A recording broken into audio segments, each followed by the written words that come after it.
Right, so next I want to bring you back to this town and talk about essentially building shit. But before we start building stuff, we need to think about what we're building and what context we're in. So what we've got here is the intervention matrix. And what this really says is that the solution really needs to be proportionate to the problem in any urban place. So if you have somewhere where the urban structure isn't there, you've got lots of big urban expressways, it just doesn't feel particularly nice, there isn't a network of streets, well, you need to put that network of streets back.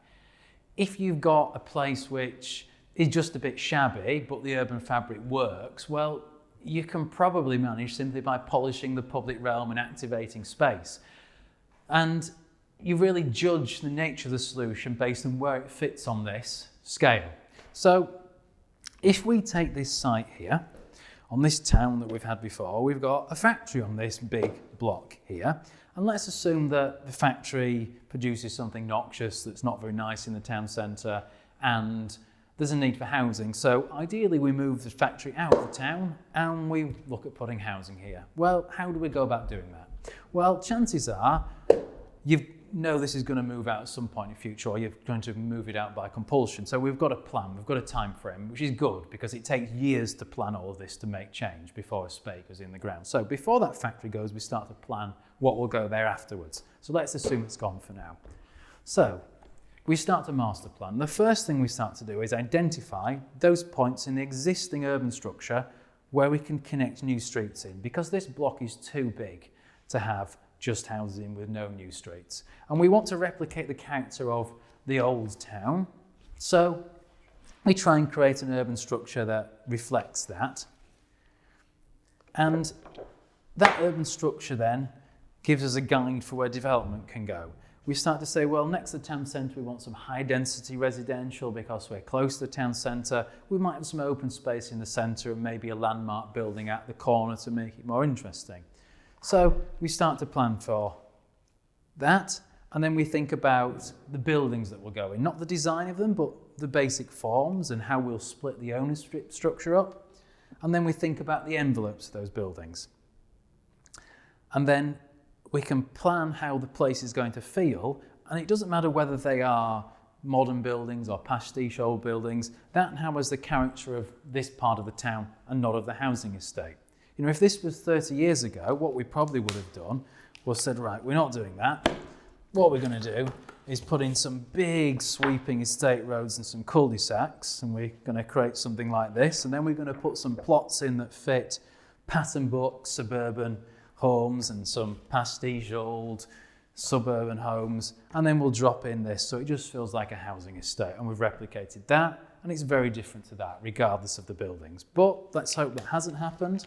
Let's hope we've got something which works better, that actually has greater density than the housing estate stuff, and we look at how we deliver this.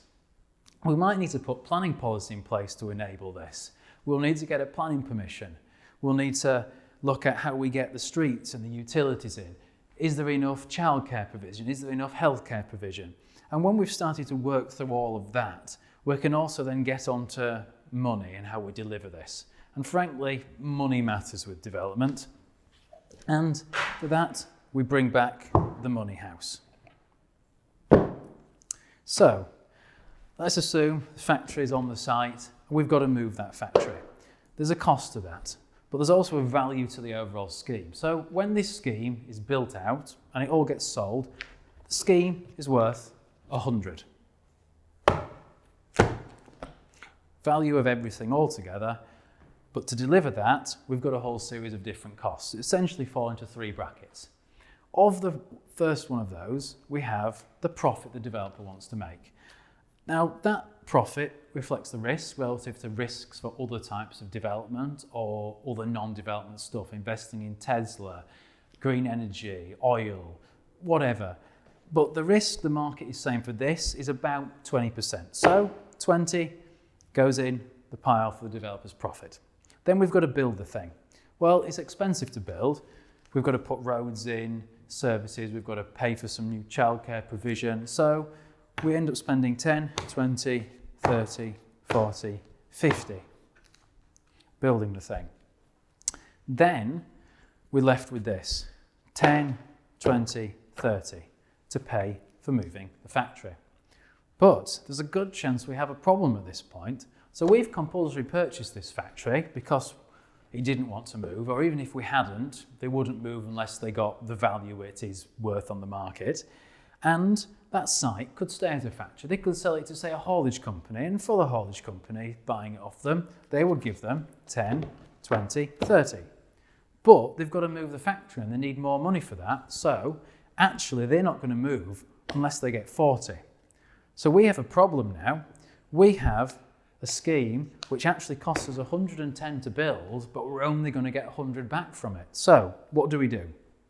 Well, one option is we could say, well, the public sector could deliver this and take lesser profit. But that means they take on all the risk. They have to then invest money in this that they could invest in other things and could get a higher return from, but it would make it happen. Great. But the public sector doesn't always want to do that. So what the public sector will sometimes do is say, well, this scheme, let's say it's 100 homes. Of those 100 homes, 20 have to be affordable. And this chunk is paying for those affordable homes. Now, when affordable homes are sold or rented out, they have to be sold or rented out at less than market value, which means they're worth less than a market home. So if the council says, well, actually, you could have only 10 affordable homes, that means the scheme suddenly becomes worth more than 100, which then might provide enough money to pay to move that factory. So let's assume that that happens. The council looks at the scheme, it pays someone who it can sue if they get it wrong to look at the scheme and say, can we allow the scheme with less affordable housing? If we don't allow less affordable housing, will it not happen? Okay, well, on balance, we want the scheme to happen, so we're going to allow that. And this amount of money which would go on affordable housing, we can move over to pay to move the factory. So, all of a sudden, we find that the scheme is enabled. And that is then really controversial because people say, well, we could have had 20% affordable housing. We could have had another 10 affordable houses. Well, you probably could have done, but to get them, you would have probably had to find another 10 from somewhere else. And the only place that was going to come from was subsidy, which is your tax revenue. So what you've got instead is you're not having to subsidise that through your taxes. The public sector's not having to take a risk of delivering it itself and not getting a profit. And we're getting 10 affordable homes, we're getting 90 market homes, which means we've got something delivered rather than nothing. So we're actually getting to the point where we're achieving change, which is great because we desperately need those homes.